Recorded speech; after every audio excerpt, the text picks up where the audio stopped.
I don't need a mic. Okay. Great. Good evening, everyone. Good evening. Okay. Let's try this once again. Good evening, sir. That's better. I'm used to being yelled at. Husband for 21 years. मेरा WhatsApp status कहता है ना सम्मान का मोह ना अपमान का है. पति हूँ. So I'm here specifically to talk about leadership, but a bit of a background. So I think Sakshi reached out to me. You reached out to me, and she said, "Can you give a humorous speech?" And I said, "I'm not a funny person. I can't give a humorous speech." I did not know that you guys were having such a humorous meeting, and I'm here to spoil the fun. I'm basically here to talk about Toastmasters, about leadership. How many of you are coming to a Toastmasters meeting for the first time? Show of hands. None of you? Oh, excellent. So I want to ask you, what do you think Toastmasters is? What do you think is Toastmasters? Toastmasters basically are a community of people who improve their communication skills together. Exactly. Everywhere I go, I ask people, what do you think Toastmasters is? Public speaking, communication skills, stage fright, finding your voice. Okay. And yet, the tagline of Toastmasters says what? Toastmasters, where leaders are made. We essentially deal in leadership. We believe that all good leaders are good communicators. And if we can leverage that power of communication, we can become good leaders. That is the basic principle behind Toastmasters. So if you guys came here thinking that you'll clear the IELTS speaking test, well, you can. You'll just have to spend about a year and a half in Toastmasters. If you guys came here thinking that you'll crack an interview, well, you can. You'll have to spend some time here.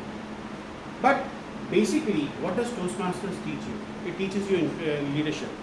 And it teaches you the most difficult form of leadership.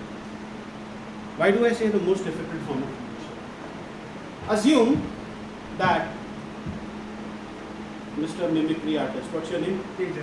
Tejas. He's so unfortunate that he's going to report here today. Okay?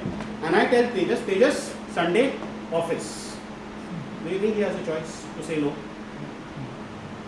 He probably will say, sir, mother is very sick. Doesn't matter. Office. Do you think he can say no? He cannot. He'll have to be here. Right? Because I asked him. His appraisal depends on it. His promotion depends on it. His probably job depends on it. Right?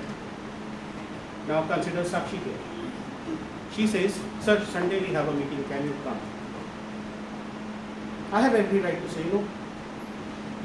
And I don't even have to give an excuse. I don't have to make my mother sick for that. She's doing very well. Thank you very much. But I don't have to make my mother sick. It all depends on the kind of influence she has on me. It's plain and simple. It's all influence. If she has a good influence on me, she probably will not need to ask me again. Or if she has a really good influence on me, she'll probably be getting a phone call from me saying, hey Sakshi, understand that you're having a 350th meeting. Can I come? That is the kind of leadership that you will learn here in Toastmasters if you are willing to go the distance.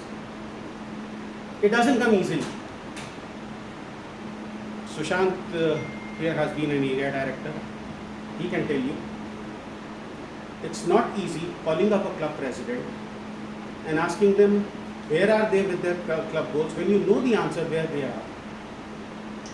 And it's 1 month to a deadline. And you have no idea how it is going to happen.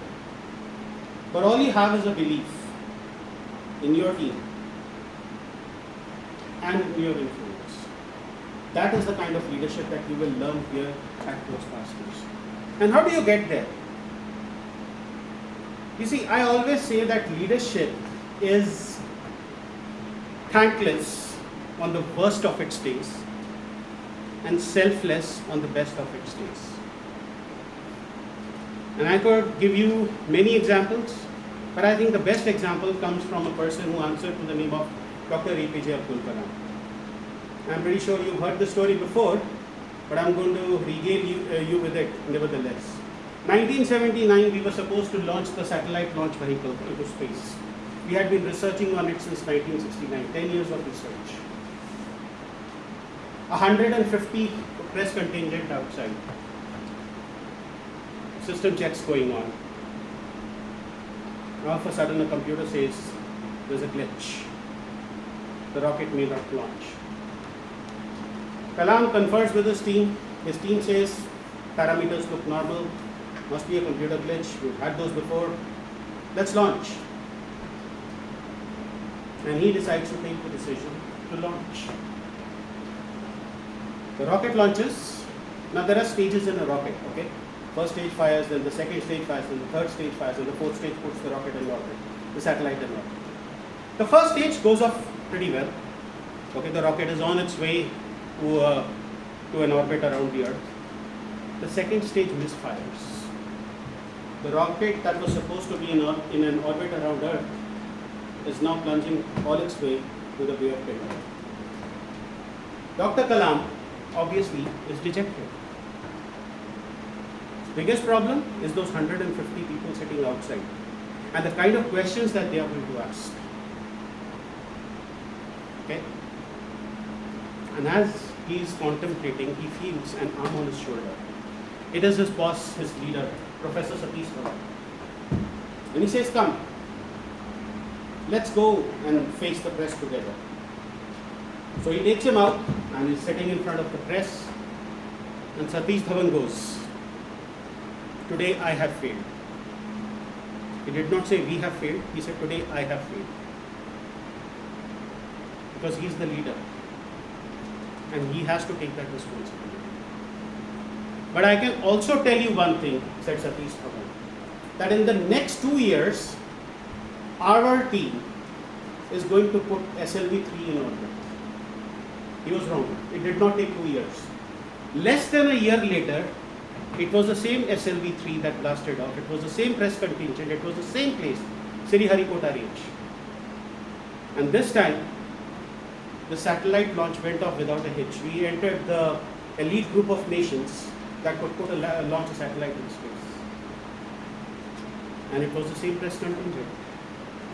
This time, Satish Dhawan told APJ Abdul Kalam, go outside, face the press, because this is your moment.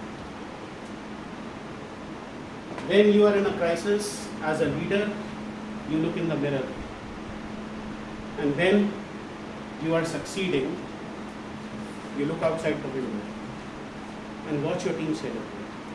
That essentially is what leadership is. It is thankless on most of its days, and it is selfless on the best of its days. But every once in a while, you will get one day when everything goes right. And that one day will make up for every bad day that has happened, for every bad decision you've taken, for every time a teammate yelled at you, for every time your client yelled at you.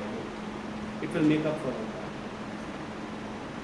that. As you step into the shoes of leadership, I understand your club elections are coming up. I urge you to look for that one day. I urge you to live for that one day. I've been there, I've done that. I will close with another story that I first heard on this TV serial called The West Wing. It's about a guy, he's walking down the road and he falls into a hole. The walls are too steep. He cannot get out. So he starts calling out people. So a doctor comes by and he yells, hey doc, I'm down here, can you help me? The doctor writes him a prescription, throws it down the hole, walks on. A priest comes by, he says, Father, I'm down here, can you help me? The priest writes him a prescription, writes him a prayer, throws it down the hole, walks on.